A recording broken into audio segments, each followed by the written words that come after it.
There's some simple things that I think everyone should be doing though at the end of the day.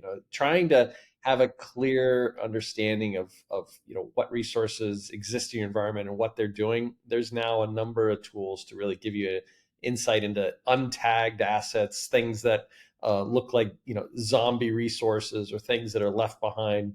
This is a good place to start when you think about the various kind of levels of maturity. If you're starting out very early on, getting your arms around those kind of lost components or systems in place. Um, and it doesn't have to be very difficult. It doesn't have to be necessarily a heavy lift. There are actually a lot of simple scripts and free tools out there for any practitioner to really get started thinking about finding some of those things.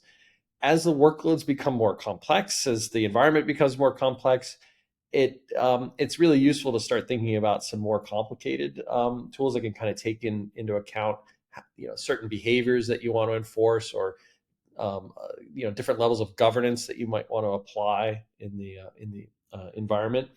But some of the simple reduced cost automations that I love are really the basics, the ones that kind of clean up the cruft that get left behind. Unattached EBS volumes, leftover snapshots.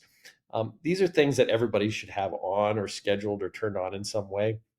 If you have a lot of development resources that don't need to run over the weekends, kind of scheduling some of these things to turn off and whatnot. Those are all things that I've always tried to make sure we have in place so that you don't have to think about cleaning up those little details. Um, and that's where I've seen people get kind of just thinking about folks who might be just starting or trying to think about getting into that mode of reducing costs through automation. Those are some good places that I've seen work well to start.